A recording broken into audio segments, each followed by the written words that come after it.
So we just saw our first Giants Live in Las Vegas and the World Deadlift Championship.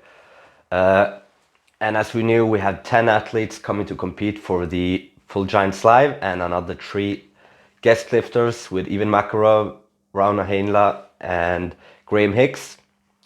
Starting off with opening weight on 400 kilos, going on to 425, then 1,000 pounds of 454, going up to 470 before attempting the new world record of 505.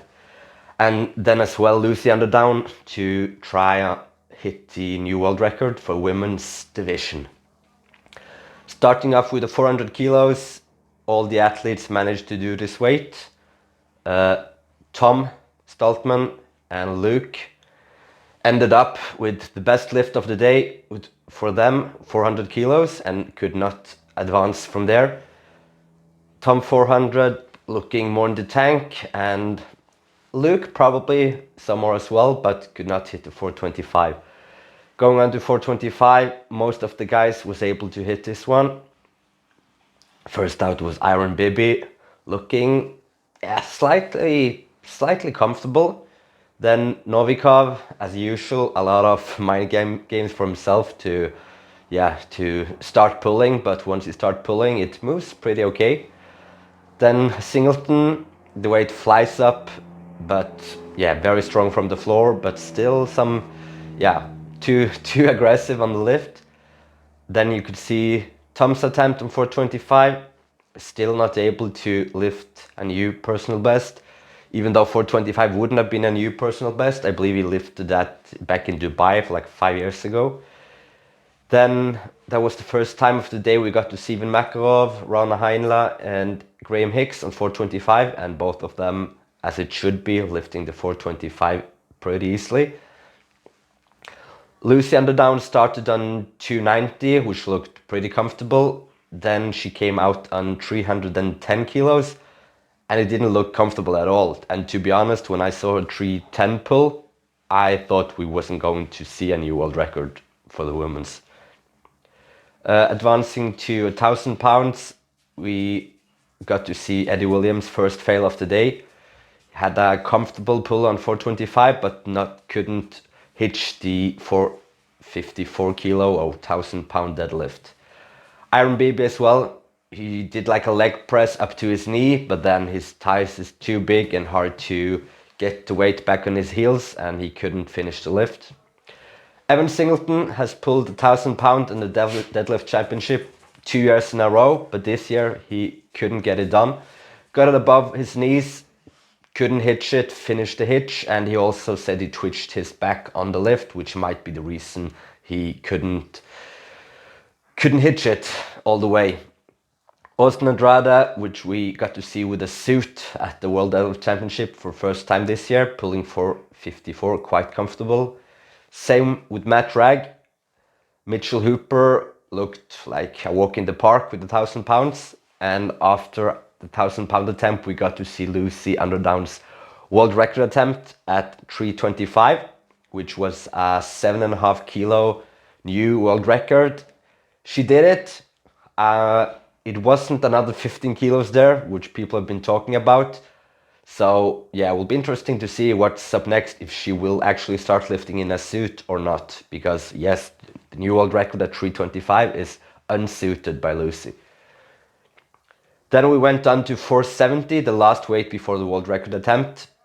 And the first man out there was Trey Mitchell. And he did the lift less than a year since he pulled his Achilles at Rogue on the pulling event. And he got a new personal best, a new American world record for 470 kilos, and also a new world record unsuited, which is very impressive. Austin Andrade at 470 as well. As you see, I'd say he finished the lift, but he didn't get the lift because he was just about to lock it out, and he lost his balance and fell on his bum. Then we got to see Matt Ragg, another fail on the 470, too heavy on the day for Matt. Mitchell Hooper came out on 470, and I thought this would be his last attempt of the day. Pulled it very comfortable, looking picture perfect, to be honest. And so far in the competition, he was looking the most solid of all of them, I'd say. Even Makarov came out in 470, comfortable lift, but when you look at the attempt, and after watching him attempt the 505 for many years in a row, you could tell he won't be able to pull the 505 today. 470 is okay, and he might have another 10-15 kilos there, but not 35 kilos. Rauno pulling 470, quite comfortable, and he so far might have the best chances with Hooper on the next lift. Graham Hicks, which on, for example, Matt Rhodes' Instagram story, they did a poll. Most people thought Hicks was the guy to pull the 505. He couldn't even finish the 470. People have been pointing out on his struggle locking out at the gym, and the same problem here. 470 speedy up to the knees, and he was just a couple of centimeters from locking out, but he just stand forward, and the weight pulls him forward, and that was the last we've got to see from Hicks today. Failed 470, which is even worse than last year when he actually won the competition with 470, and at the time he was telling us that he pulled his hamstrings like 2-3 weeks in advance, and still came to the show and pulled 470. This year I don't know what it was, but last year was actually better effort from Graham than this year. So he was on to 505, and Hooper said he would give it a shot. So he was the first man out on 505. Looked strong, but not strong enough. Got it just below his knees, and I mean, he hasn't even been practicing with the suit except maybe 1-2 sessions after the Rogue. So very, very good attempt from Hooper. Then we got to see Even, not surprising, another fail at 505. He's definitely the man in the world who had attempted 505 the most times so far. Last but not least, Rauno Heinla attempting 505, and not quite there yet. He hasn't had the best peak for the show, and it also seemed like he tweaked his hamstring maybe on the attempt. So all in all, I think it was a pretty good World Deadlift Championship. No new world record for the men's divisions. We got to see Lucy with the new world record for the women. And I think many people have been talking about, is it too soon to attempt the 505?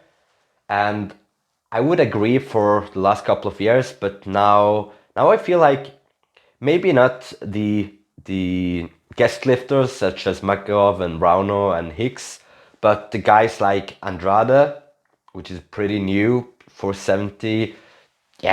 It was there, and he's quite new to the suit. We got to see Trey Mitchell at 470 without the suit. Mitchell Hooper, who didn't peak for it, did 470 with ease, and okay attempt on 505. We have Hafthor, of course, coming back. So I'm actually thinking that next year I have faith in someone being very close, if not completing the 505. So that's it. Thanks for watching.